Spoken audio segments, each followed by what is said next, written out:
তত্ত্বাবধায়ক সরকার ব্যবস্থার বিধান পুনরুজ্জীবিত, কার্যকর হবে ভবিষ্যতে। তত্ত্বাবধায়ক সরকার ব্যবস্থা পুনর্বহাল হওয়ায় দেশ গণতন্ত্রের মহাসড়কে হাঁটবে, বললেন অ্যাটর্নি জেনারেল। আয়কর রিটার্ন দেওয়ার সময় বাকি আছে আর মাত্র 10 দিন। কোটা বাতিলের দাবিতে রাঙামাটিতে 36 ঘণ্টার হরতাল শুরু, যান চলাচল বন্ধ।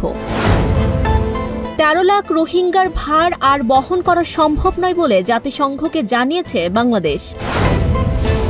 দেশ জুড়ে তাপমাত্রা কমেছে, বেড়েছে শীতের আমেজ। আবারও বেড়েছে স্বর্ণের দাম। নিউ ইয়র্কের নবনির্বাচিত মেয়র মামদানির সাথে ডোনাল্ড ট্রাম্প আগামীকাল হোয়াইট হাউসে সাক্ষাৎ করবেন। খাশোগি হত্যাকাণ্ডের ব্যাপারে সমালোচিত সৌদি যুবরাজ এবার মার্কিন কংগ্রেসে পেলেন উষ্ণ অভ্যর্থনা। বিহারে 10মবার মুখ্যমন্ত্রী হিসেবে শপথ নিলেন নীতীশ কুমার।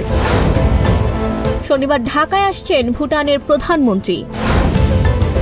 চেক প্রজাতন্ত্রের 2টি ট্রেনের মুখোমুখি সংঘর্ষে আহত অর্ধশতাধিক। প্রতিযোগীর সঙ্গে ব্যক্তিগত সম্পর্ক, মিস ইউনিভার্সের 2 বিচারকের পদত্যাগ। সালমান খানের বাড়িতে গুলি চালানো আনমোল বিষ্ণে গ্রেফতার। টিফিন বক্সে অমিতাভকে নিয়মিত চিঠি লিখতেন জয়া। আসছে দাবাং 4, পরিচালনায় থাকছেন অভিনব কেশব। মিরপুর টেস্টে 100 রানের জুটিতে রেকর্ড গড়ল বাংলাদেশ। নারী ক্রিকেটারদের জন্য জেন্ডার সেন্সিটিভিটি ওয়ার্কশপ শুরু করেছে বিসিবি। 2 নতুন মুখ নিয়ে পার্থে নামবেন অস্ট্রেলিয়া। পিসিবির নির্বাচক ও যুব উন্নয়ন প্রধানের পদ ছাড়লেন আজহার আলী। দ্বিতীয় টেস্ট থেকে ছিটকে গেল কার্গিল, কারণ ঘাড়ের ব্যথা। এবার জানিয়ে দেব জাপানিদের দীর্ঘায়ুর রহস্য। আমরা প্রতিনিয়ত ডায়েট, শরীরচর্চা ও নতুন নতুন স্বাস্থ্যকর কৌশলের খোঁজ করি, কারণ দীর্ঘদিন বেঁচে থাকার আকাঙ্ক্ষা সবার। অথচ দীর্ঘজীবী হওয়ার রহস্য লুকিয়ে আছে খুব সহজ ও প্রাচীন এক অভ্যাসে, যা জাপানের শতবর্ষী মানুষেরা মেনে চলেন।